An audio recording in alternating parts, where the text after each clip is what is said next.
যে সমস্ত ব্যক্তিরা পরিষ্কার ভাষায় কেউ হয়তো রাগ হইতে পারেন, 100 বার রাগ হন, সবচাইতে বেশি নির্যাতিত গত 17 বছর আমরা হয়েছি, এর চাইতে বেশি নির্যাতিত কেউ হয় নাই।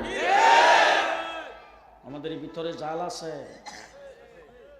17টা বছর পর্যন্ত কোন মসজিদের ইমামের মেহরাব নিরাপদ ছিল না, কোন মসজিদের খতিবের মেম্বার নিরাপদ ছিল না, কোন ওয়াজ মাহফিল ইসলামী সম্মেলনের স্টেজ নিরাপদ ছিল না।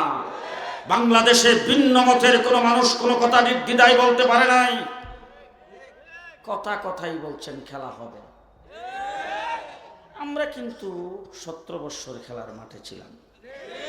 জি, জেলে যাওয়ার আগে যেই ভাষায় কথা বলেছি, জেল থেকে বের হওয়ার পরে কোনো পরিবর্তন দেখছেন? জেলখানার ভিতরে আমি ওই রকমই ছিলাম, রিমান্ডের মধ্যে আমি এরকমই ছিলাম। আমি পরিষ্কার, যেদিন আমার সঙ্গে বেশি খারাপ ব্যবহার করতে শুরু করেছেন ওই দিন পরিষ্কার বলে দিয়েছি, আপনাদের শেষটা আমাদের জানা আছে। আমার দিকে একজন অফিসার সব বাইর করে থাকে, শেষটা কি জানা আছে? বলছে শেষটা করস পায়া, কথা কয় না। আপনাদের শেষটা তো করস ফায়ার, এটা তো আমার জানা আছে। সুতরাং আমি যখন জেলের বাহিরে ছিলাম, প্রত্যেক দিন ঘর থেকে বের হওয়ার সময় আমি আর ফিরে আসবো কিনা সন্দেহের জন্য পরিবারের কাছ থেকে বিদায় নিয়ে বের হতাম। বারবার আমাদেরকে বলছেন খেলা হবে। 17 বছর আমরা খেলার মাঠে ছিলাম, কিন্তু দুঃখ এই জায়গায় আপনারা আমাদের সঙ্গে 17 বছর খেলছেন, দলীয় পাওয়ারে খেলেন নাই, আপনাদের কর্মীদেরকে দিয়ে খেলেন নাই, পুলিশ লীগের অস্ত্রের বিনিময়ে খেলেছেন। আজকে পুলিশ আপনাদের সাথে নাই, কোথায় আপনারা? কোথায়? লেডি প্রধানমন্ত্রী যখন পদত্যাগ করে তখন 3 বাহিনীর প্রধান, পুলিশ প্রধান তার সামনে যখন গিয়েছে তখন রাগ করে তাদেরকে গালিগালাজ করতেছে আর বলতেছে আপনাদেরকে নিচের থেকে উপরে উঠেছি, আপনাদেরকে এই করেছি সেই করেছি, এত সুযোগ সুবিধা দিয়েছি, এখন আপনাদের এখানে গণভবনের কাছে কে আসবে তাদেরকে ঠেকান। পুলিশ প্রধান তখন বলেছেন ম্যাডাম, গুলি করলে যার গায়ে গুলি লাগবে সে নিচে পড়বে, তার পাশের লোকটা পেছনের দিকে যাবে না, সামনের দিকে আসবে। আমার বন্ধুগণ, সারা বাংলাদেশের মানুষগুলি অতিষ্ঠ হয়ে গিয়েছিল। রিমান্ডে 1.5 মাস ছিলাম, 1.5 মাসের ভিতরে বারবার আমাকে গালি দিয়েছে আমি পাকিস্তানি রাজাকার। প্রত্যেক দিন যারা জিজ্ঞাসাবাদ করতে আসতো প্রথম শব্দটাই ছিল এই তুই পাকিস্তানি রাজাকার। আমি দেশদ্রোহী, আমি দেশ বিরোধী, আমি রাজাকার। আমার হাফিজ হুজুরকে বলছে রাজাকার, শাইখুল হাদিস আল্লামা আজিজুল হককে বলছে রাজাকার, বাংলাদেশের উলামায়ে কেরামের নাম ধরে ধরে বলছে রাজাকার, আমরা পাকিস্তানি রাজাকার। আরে অর্ধ পৃথিবী ঘোরাফেরা করেছে, একদিনের জন্য পাকিস্তান যাই নাই। আমরা পাকিস্তানি রাজাকার নই, তোমরা সবাই ইন্ডিয়ান রাজাকার, ইন্ডিয়ান রাজাকার।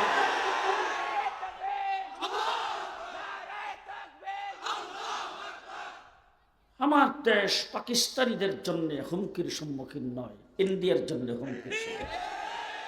ঠিক কিনা বলে? ইন্ডিয়ার জন্য, ইন্ডিয়ার মাধ্যমে আমরা হুমকির সম্মুখীন। আজকে আমার বাংলাদেশে পদে পদে ইসকনের মাধ্যমে, সংখ্যালঘুদের মাধ্যমে দেশে গোলাপানি দেওয়ার স্বীকার করার চেষ্টা চলছে। গোটা পৃথিবীর, আমি যেদিন পদত্যাগ করেছেন ওই 5 তারিখে আমি ছিলাম লন্ডন। লন্ডনে শেখ হাসিনার আপন মেয়ের, আপন বোনের মেয়ে, ওখানকার নির্বাচিত এমপি, ওখানকার ক্যাবিনেট মন্ত্রী, সে নিজে দৌড়াদৌড়ি করেছেন লন্ডনে তার খালাকে একটু আশ্রয় দেওয়া যায় কিনা। লন্ডন থেকে পরিষ্কার নিষেধ করে দিয়েছেন। আমেরিকার নাগরিক শেখ হাসিনার ছেলে জয় নিজে সাদা চামড়ার ইহুদিকে বিয়ে করেছেন, কিন্তু সেই জায়গায়ও তাকে আশ্রয় দেয় নাই। কানাডা তাকে আশ্রয় দেয় নাই, অস্ট্রেলিয়াকে তাকে আশ্রয় দেয় নাই। তুমি তাকে কি হিসেবে আশ্রয় দিলা? কি হিসেবে আশ্রয় দিলা? পরিষ্কার কথা বলতে চাই, শেখ হাসিনার মতো একজন কুলাঙ্গারকে আশ্রয় দিয়ে মোদি প্রমাণ করেছে ভারত বাংলাদেশের বন্ধু নয়। ভারত আমাদের পার্শ্ববর্তী দেশ, আমরা বন্ধুত্ব রেখে চলতে চাই, কিন্তু তোমরা প্রমাণ করেছো পদে পদে তোমরা আমাদের বন্ধু নয়। সুতরাং বন্ধু না হয়ে তোমরা মনে করছো তোমাদের পেটের ভিতরে আমরা গিলে ফেলবা, এত সহজ না, এত সহজ না। কেন সহজ না দেখতে চাইলে একটু আফগানিস্তানের দিকে তাকাও, একটু আফগানিস্তানের দিকে তাকাও। বিশ্বের সুপ্রিম পাওয়ার পরাশক্তিকে লাঠি ডান্ডা দিয়ে প্রাণ পাশ করে ছেড়ে দিয়েছেন। মোদি সাহেব, তোমারও দুটি সামলাও। বেশি বাড়াবাড়ি করবা, তোমার সৈন্য বেশি, তোমার জনবল বেশি, তোমার রাষ্ট্র বড়, তোমার অর্থ সম্পদ বেশি, তোমার অস্ত্র বেশি, তোমার কি বেশি আছে সেটা দেখার তো আমাদের টাইম নেই। ওইটা হিসাব বিকাশ করার আমাদের টাইম নেই। কারণ আমাদের নবী বদরের যুদ্ধ যখন নামছে তখন আবু জাহেলের অস্ত্র বেশি না কম সেটা দেখার টাইম আছে? সেটা দেখার চিন্তা ভাবনা আমার নবী করছেন? আমরা তো সেই নবীর উম্মত। কারে বই দেখাও তুমি? কারে বই দেখাও? কারে বই দেখাও? হাই হাই, ও আমার ভাইরা, দুঃখজনক ব্যাপার হলো মুসলমান নাম দিয়েছে, তাহাজ্জুদ পড়ে, কিন্তু আল্লাহ পাক কোরআন শরীফের ভিতরে আমার এই আয়াতটা আগে ভালো করে বুঝে আসেনি, এখন বুঝে আসতেছে। ওয়ামিনান নাসি মান ইয়াকুলু আমান্না বিল্লাহ আমান্না বিল্লাহি ওয়া বিল ইয়াউমিল আখির। আমার আল্লাহ পাক কোরআন শরীফের ভিতরে বলতেছেন কিছু সংখ্যক লোক আছে মানুষের মধ্যে যারা বলে আমরা আল্লাহর উপর ঈমান এনেছি। কার উপর? কার উপর ঈমান এনেছি? আমরা আল্লাহর উপর ঈমান এনেছি এবং আখিরাতের উপর আমরা ঈমান এনেছি। আমার আল্লাহ বলেন ওমা হুম বিমুমিনিন, তারা আসলে মুমিন না। এই কথাটা কিন্তু আমি বলি নাই, আমি বলছি না, আল্লাহ বলছেন ওমা হুম বিমুমিনিন, তারা আসলে মুমিন না। বলে কেমনি মুমিন না? বলে বিসমিল্লাহির রহমানির রহিম বলে মুমিনের কাজ হলো সকল কাজ শুরু করতে সংবিধান থেকে বিসমিল্লাহকে কেটে দিছে।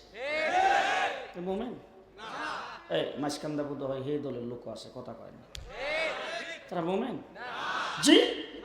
আরে সংবিধানের মধ্যে, বাংলাদেশের সংবিধানে ছিল আল্লাহর উপর পূর্ণ আস্থা ও বিশ্বাস হবে এই রাষ্ট্রের মূল ভিত্তি। সেইটাকে তারা কর্তন করে দিয়েছেন। আল্লাহর উপর আস্থা ও বিশ্বাসকে কর্তন করে দিয়েছেন, সংবিধানের প্রথম থেকে বিসমিল্লাহকে কেটে দিয়েছেন। আল্লাহ পাক এই কথাটাই কোরআন শরীফের ভিতরে বলেছেন। وَمِنَ النَّاسِ مَن يَقُولُ آمَنَّا بِاللَّهِ وَبِالْيَوْمِ الْآخِرِ وَمَا هُمْ بِمُؤْمِنِينَ। আল্লাহ বলেন তারা মুমিন না, তারা ধোঁকাবাজ। তারা কি?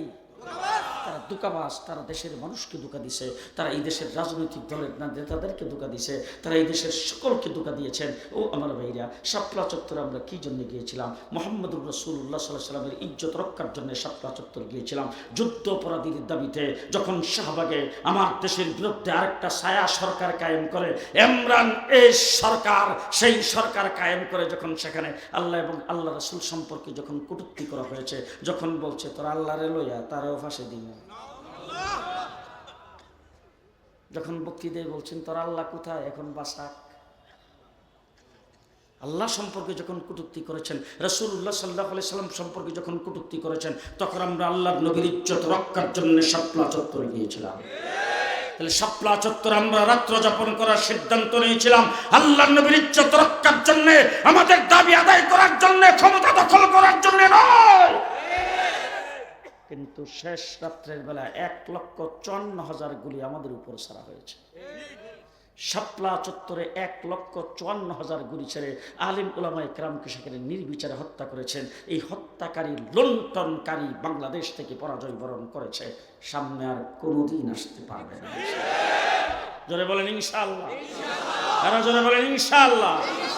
আমরা মুহাম্মদুর রাসূলুল্লাহ সাল্লাল্লাহু আলাইহি সাল্লামের উম্মত। দেশ আমার, এই মাটি আমার, আমরা দেশটা স্বাধীন, দেশটা স্বাধীন। আমরা স্বাধীনতা কিভাবে অর্জন করেছি? কিভাবে অর্জন করেছি স্বাধীনতা? এই দেশ 800 বৎসর পর্যন্ত মুসলমান শাসন করেছে। 800 বৎসরের পরে ইংরেজ এই দেশ দখল করেছেন। পরিষ্কার ভাষায় বলতে চাই, আজকে যারা মুক্তিযুদ্ধের পক্ষ শক্তি বলে দাবি করো, আলেম উলামায়ে কেরামকে দেখলে যারা রেজাকার মনে করো, যারা দেশদ্রোহী মনে করো, দেশ বিরোধী মনে করো, দেশপ্রেমিক মনে করো না, তাদেরকে বলতে চাই দেশের জন্য ইংরেজের বিরুদ্ধে লড়াই আমরাই করেছি, তোমাদেরকে পাওয়া যায় না। দেশের জন্য রক্ত আমরা দিয়েছি, 250 বছর লড়াই করেছি দেশকে ইংরেজ থেকে স্বাধীন করার জন্য। পরিষ্কার ভাষায় বলতে চাই, ইতিহাস ভালো করে মনে রাখবেন, আমার হুসাইন আহমদ মাদানির যদি জন্ম না হতো এই দেশ কিন্তু স্বাধীন হতো না, ইংরেজ এই দেশ থেকে যাইতো না। আমার মাহমুদুল হাসান দেওবন্দির জন্ম না হলে ইংরেজ কিন্তু এই দেশ থেকে যাইতো না। আমার হুসাইন আহমদ মাদানি, আশরাফ আলী থানভী, এই সমস্ত মানুষের কারণেই এই দেশ স্বাধীন হয়েছে। তখন দ্বিজাতি তত্ত্বের ভিত্তিতে সর্বপ্রথম যখন দেশটা স্বাধীন হয়েছে, আমি আপনাদেরকে জিজ্ঞেস করতে চাই, আমাদের ভাষা বাংলা, কলিকাতার ভাষা জি তসলিমা নাসরিন ঘোষণা করছিল এপার বাংলা ওপার বাংলা, মধ্যখানে বর্ডার থাকবে কেন? আমি বলতে চাই, এপার বাংলা ওপার বাংলা, তারাও বাঙালি আমরাও বাঙালি, তাদের ভাষাও বাংলা আমাদের ভাষাও বাংলা, তারা বাংলা বই পুস্তক পড়ে আমরাও বাংলা বই পুস্তক পড়ি, তাইলে তারা যদি বাঙালি হয় আমরাও যদি বাঙালি হয়, তাইলে তারা টাকার সেটাও পাওয়া যাবে। 1947 আমরা স্বাধীনতা অর্জন করেছি, আমরা তখন পাকিস্তানের অংশ ছিলাম, আমরাও বাঙালি, কলিকাতাও বাঙালি, আমরাও বাঙালি, ত্রিপুরাও বাঙালি, আমরাও বাঙালি, আসামও বাঙালি, আসাম ত্রিপুরা কলিকাতা হিন্দুস্তানের অংশ, আমরা কেন পাকিস্তানের অংশ হলাম? বলেন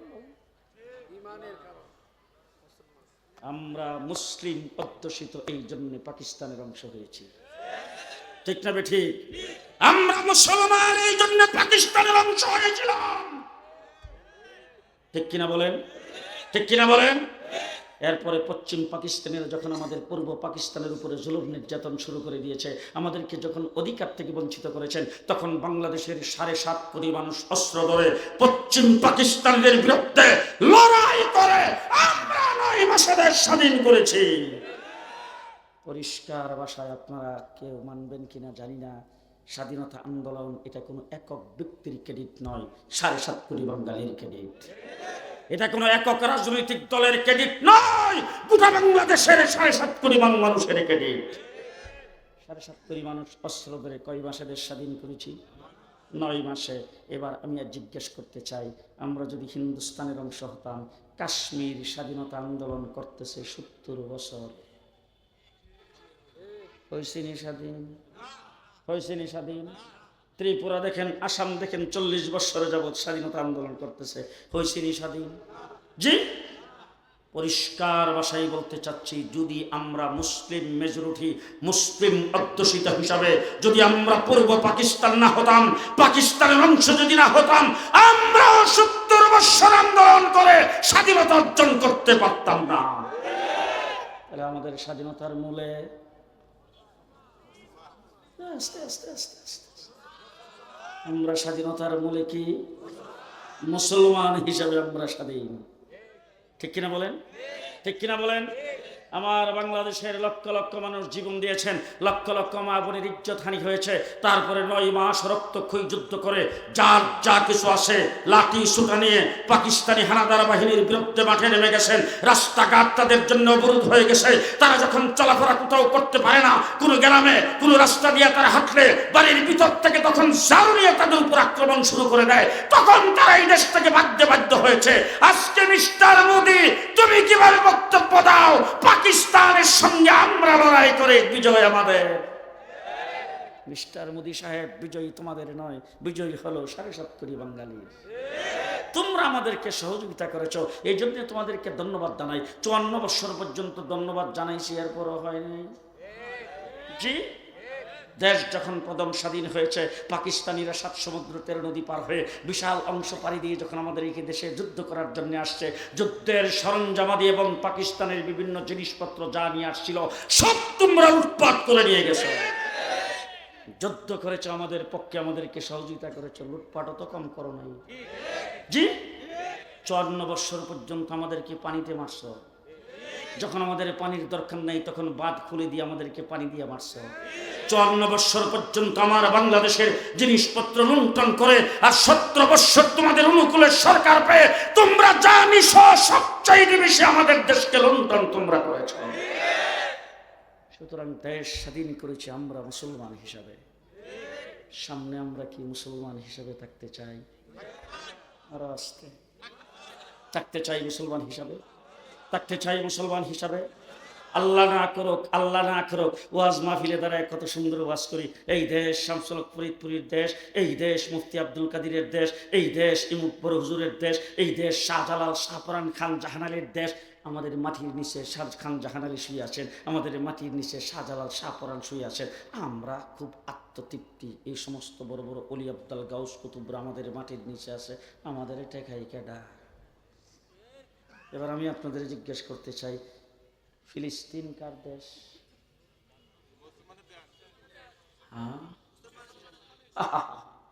ফিলিস্তিনের জমিনে কমপক্ষে 70,000 নবী জন্মগ্রহণ করেছে।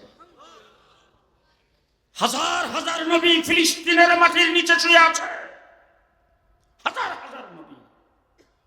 নবী রাসূলদের দেশ ফিলিস্তিন, 1,24,000 পয়গম্বরের পারা যেখানে পড়ছে।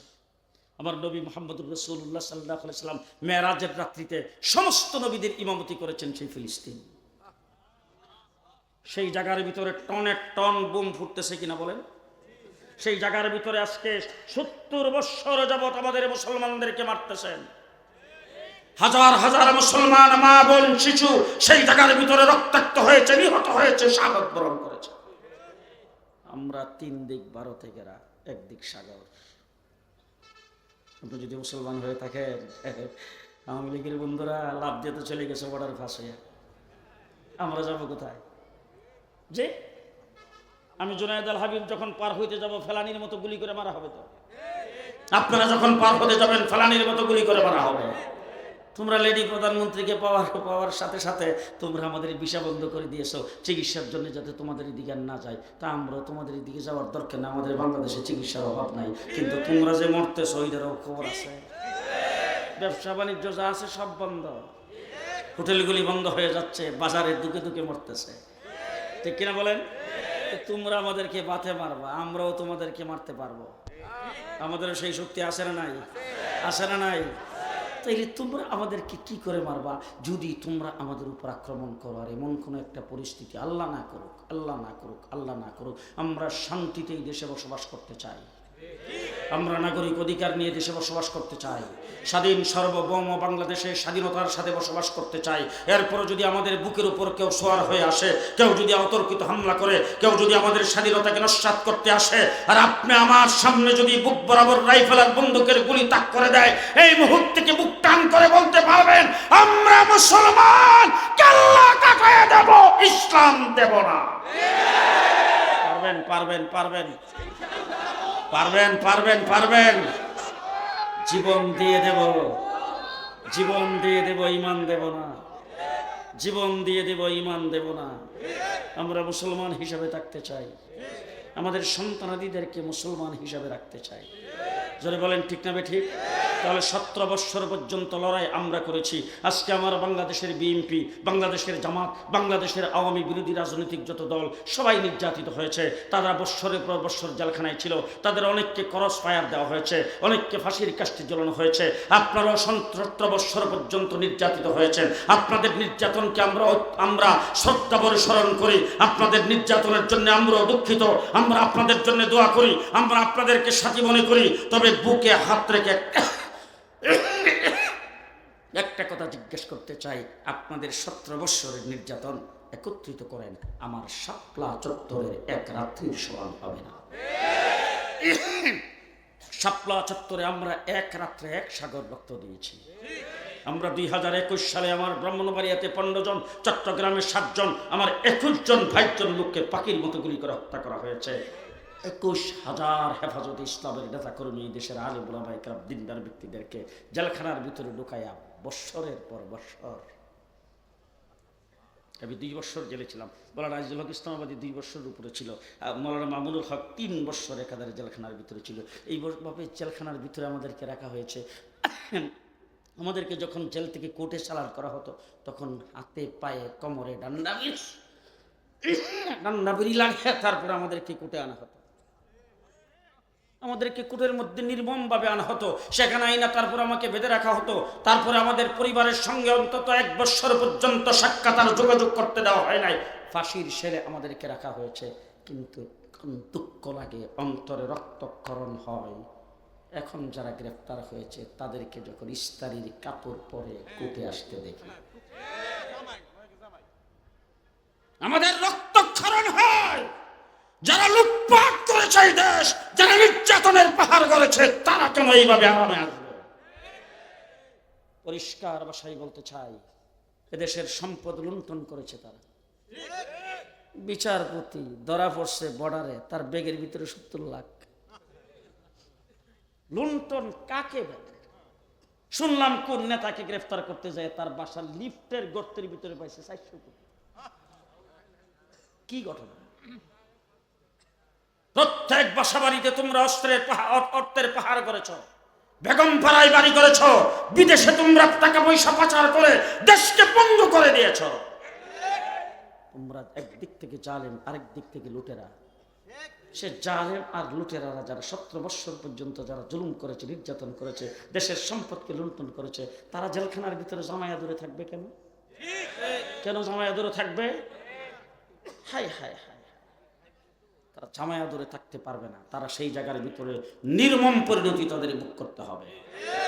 আমার বাংলাদেশে 57 জন আর্মি অফিসারকে যেইভাবে এক রাত্রে হত্যা করেছেন, শেখ হাসিনার 57 বার কমপক্ষে ফাঁসির কাস্টে ঝুলাতে হবে। শাপলা চত্বরে হাজার হাজার আলেম ওলামায়ে কেরামকে পাখির মতো গুলি করে হত্যা করেছেন। প্রত্যেকটা হত্যাকাণ্ডের জন্য তার বিচার হবে। এই জন্য মিস্টার মোদি সাহেবকে বলবো, তাকে বাংলাদেশে পাচার করো, তাকে সেখানে রাখা যাবে না। আমরা তার বিচার বাংলাদেশের মাটিতে দেখতে চাই।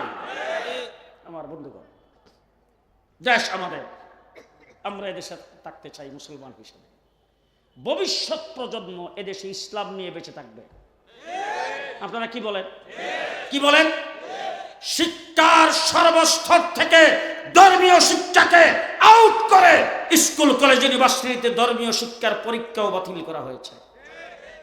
শরীফ থেকে শরীফার কিচ্ছা, বানর থেকে মানুষ তৈরি, রাম রামায়ণের কিচ্ছা ঢোকানো হয়েছে। আমার খোলাফায়ে রাশিদিনের ইতিহাস বাতিল করা হয়েছে। আমার নবীর জীবনী সেখান থেকে বাদ দেওয়া হয়েছে। আজকে দেশ নতুনভাবে আবার জুলাই আগস্টের আন্দোলনে আমরা স্বাধীন করেছি। এই স্বাধীনতার পরে অন্তর্বর্তীকালীন সরকার শিক্ষা কমিশন গঠন করেছে। আমরা দাবি জানাইছি বাংলাদেশের অন্তত কমপক্ষে 2 জন আলেমকে শিক্ষা কমিশনে রাখা হোক, কিন্তু আজ পর্যন্ত আমাদের দাবির কোনো সাড়া পাই নাই। আপনাদের কাছে বলতে চাই, আগামী দিনে বাংলাদেশে শিক্ষানীতি প্রণয়ন হবে। যেই কমিশন গঠন করা হয়েছে সেই কমিশনের মাধ্যমে ইসলাম ধর্মের সাথে সাংঘর্ষিক শিক্ষানীতিতে কিছুই থাকতে পারবে না। 1 ক্লাস থেকে শুরু করে ইউনিভার্সিটি পর্যন্ত সর্বস্তরে ধর্মীয় শিক্ষা বাধ্যতামূলক করতে হবে। রাজি থাকলে হাত তুলে দেখান।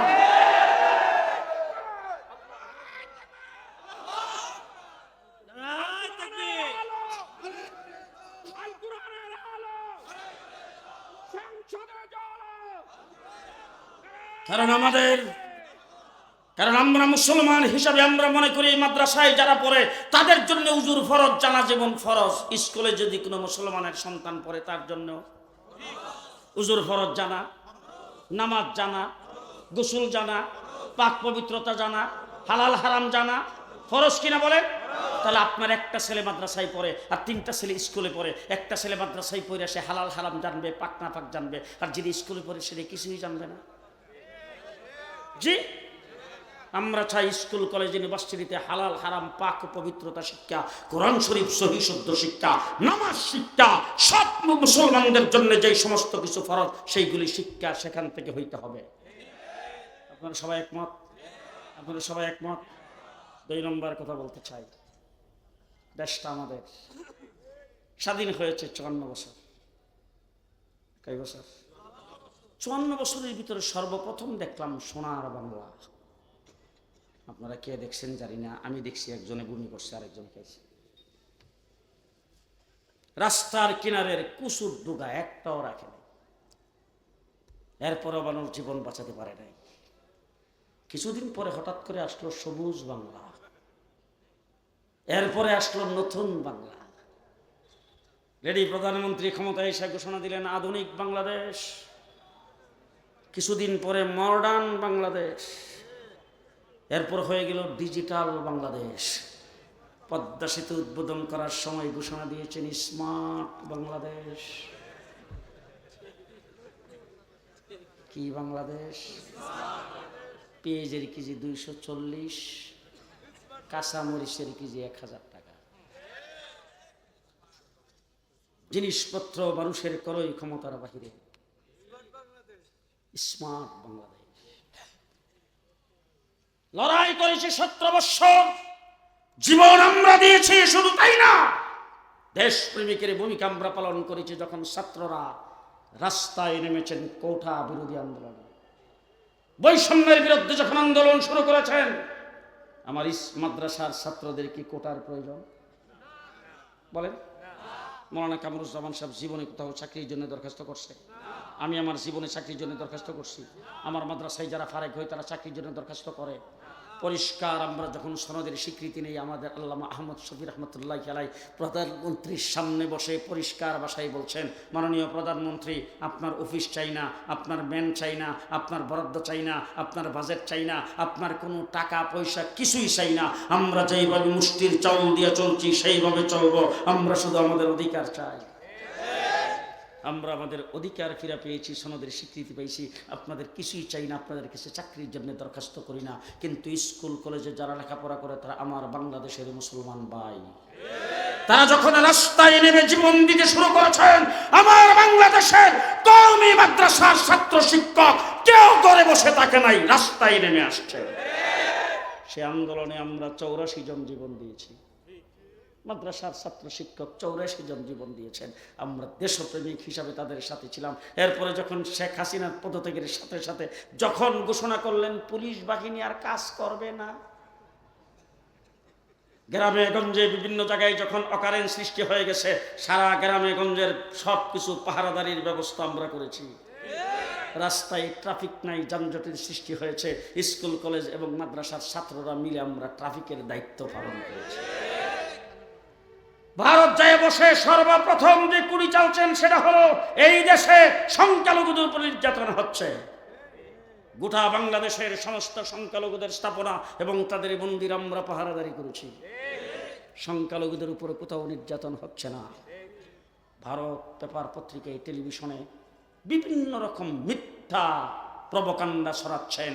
আমার বাংলাদেশের কোথাও সংখ্যালঘুদের উপর নির্যাতন হচ্ছে না, বরঞ্চ সংখ্যালঘুরা গত কিছুদিন আগে যে পূজা পালন করেছেন, ভারত থেকে বেশি আরামে এই দেশে পূজা পালন করেছেন। আজকে পরিষ্কার ভাষায় বলতে চাই, আমার সংখ্যালঘু ভাইয়েরা, আমার আদালত পাড়ায় একজন আইনজীবীকে যেইভাবে জবাই করে হত্যা করেছেন, ইচ্ছা করলে 1 ঘন্টার ভিতরে বাংলাদেশ থেকে আপনাদেরকে বিদায় করে দিতে পারতাম। কিন্তু আমরা সেই কাজটি করি নাই। সাম্প্রদায়িক সম্প্রীতির দেশ বাংলাদেশ।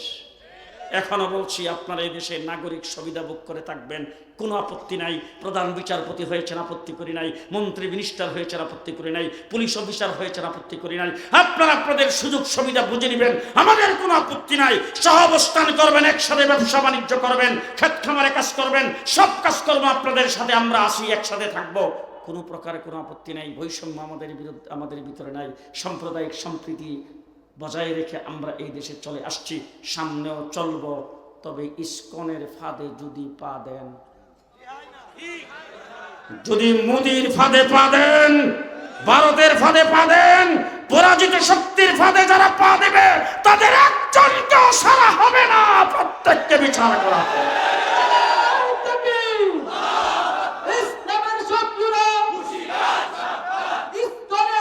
ভাইরা আমার, ভালো করে শুনে রাখবেন, সব দেখা শেষ।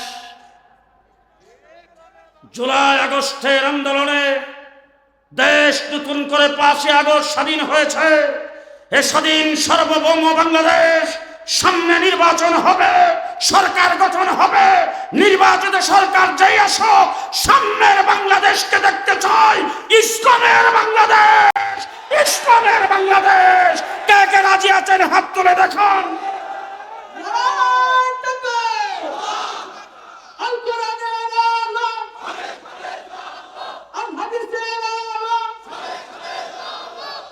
আমার বন্ধুগণ, ইসলামের বাংলাদেশ যদি কায়েম করতে চান, উলামায়ে কেরামের নেতৃত্ব থাকতে হবে। উলামায়ে কেরাম দ্বীন ইসলামের পাহারাদার, দেশের স্বাধীনতার পাহারাদার। পরিষ্কার ভাষায় বলছি, দ্বীন ইসলামের পাহারাদারদের ক্যান্টনমেন্ট মাদ্রাসা।